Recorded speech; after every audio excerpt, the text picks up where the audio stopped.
Hello everybody. The 5th of April meeting of Armenian Prime Minister Nikol Pashinyan, President of the European Commission Ursula von der Leyen, US State Secretary Antony Blinken and EU High Commissioner Josep Borrell, with the latter being an unexpected addition, has not spawned the kind of security guarantees from the West that Yerevan had been ostensibly expecting and Azerbaijan had warned against prior to this congregation. If to judge by the pre-meeting press conference and on the basis of externally visible, verifiable and officially declared statements, the Western espousal for Armenia, couched in the language of growth and resilience, is currently centered on the economy with a modicum of security elements. Three different explanations could be offered in this regard. Firstly, the process of enabling Armenia to pivot away from Russia and the Kremlin-dominated military and economic alliances is bound to be lengthy and incremental, and consequently, what was officially declared on the 5th of April reflects the present degree of Western preparedness in investing in Armenia and the true scope of the anti-Russian potential of post-war Yerevan. Let us be very clear, 270 million euros of grants during the next 4 years from the EU and $65 million in assistance from the US budget are not the sums of gargantuan proportions. The second explanation, which is equally plausible, is that the preponderant part of that agreed between the parties in the spheres of security, military assistance and so forth was deliberately kept under wraps, being the subject of a clandestine behind closed doors meeting. Thirdly, in view of strident telephone calls made to President Aliyev by Antony Blinken and Ursula von der Leyen, during which they made some erstwhile efforts to convince the Azerbaijani leader that the congregation was not directed against Azerbaijan, it may have presented itself as a necessity not to make the security military component of support for Armenia visibly conspicuous.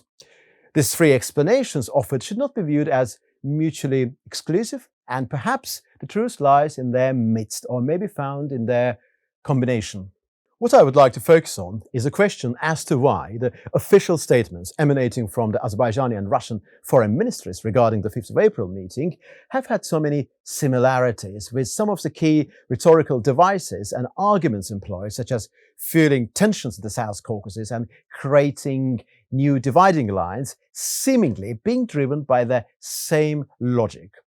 In this respect, behind what seems superficially similar lies completely different, sometimes conflicting underpinnings. Allow me to explain. For the Kremlin, the idea of Yerevan seeking closer interaction with the US and the EU,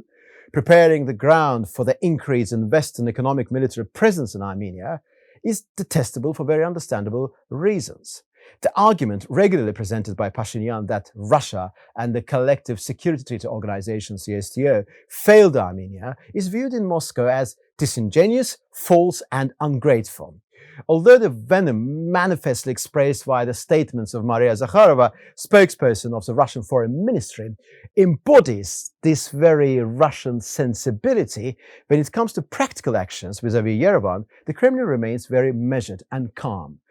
Taking note of the true reach of its military, economic stranglehold and footprint in Armenia, and all the difficulties coming in the wake of Western penetration into this country, Armenia, Moscow is currently averse to taking radical steps, not least due to the ongoing situation over Ukraine. In addition, the genuineness of Armenia's intention to withdraw from the CSTO, which should in principle be followed by Yerevan extricating itself from the Eurasian Economic Union, which is not at all within the interest of Yerevan at present due to the economic benefits offered by this organization, is doubted in Moscow. When it comes to the concerns expressed by Azerbaijan as to the 5th of April meeting, Baku is by no means against Armenia turning towards the West and rearranging its security arrangements away from the Russosphere. It is not a source of concern for Azerbaijan that Armenia wants to drift towards the realm of the EU. In fact, by defeating Armenia in the Second Karabakh War and fully restoring its sovereignty over Karabakh in September 2023, Baku has contributed towards the establishment of those geopolitical circumstances that now enable Armenia to doubt the security guarantees offered by Moscow on a bilateral level and by the CSTO. Azerbaijan's victory in 2020 and subsequent developments induced shockwaves eroding that pernicious Russian-Armenian understanding whereby Yerevan had surrendered its sovereignty to the Kremlin for the sake of retaining the illegal occupation in Karabakh. Armenia's disappointment with Russia in many ways is unjustified, for it is predicated on false and unsubstantiated expectations that Moscow should have defended Yerevan's policy of occupation in Karabakh ad infinitum and have backed it militarily in the skirmishes on the conditional and undelimited border against Azerbaijan in May 2021 and September 2022. Nevertheless, however unjustified Armenia's dissatisfaction with Russia may be, its desire to pivot away from Moscow and lurch towards the West is perfectly legitimate, provided, this is from Baku's perspective, any military assistance furnished from the West with concomitant guarantees is not used against Azerbaijan. In the past, Armenia tried to leverage its alliance with Moscow and membership of the CSTO against Baku before, during and after the Second Karabakh War, and fundamentally and spectacularly failed. Given this, at a knife-edge time when the Azerbaijan-Armenian border remains undefined, and with frictions on the path to a peace deal proving thorny, it is not entirely inconceivable that the government of Nikol Pashinyan will now try to use the military support garnered from the US and the EU against Baku.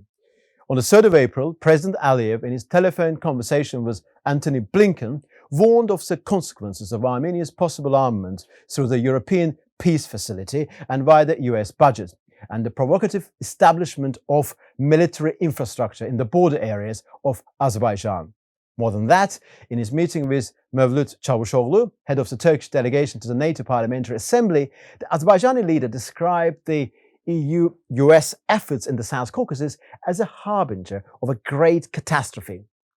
One hopes such an eventuality is out of the question. But if emboldened by Western support, Armenia continues regular movements of its army units along the border, opening fire on Azerbaijani positions, not necessarily with the genuine purpose of provoking the other side into large-scale escalation, but merely to induce some strong-worded statements from Baku in order to increase the level of support from the West, then the circumstances on the ground may get truly catastrophic. Thank you very much.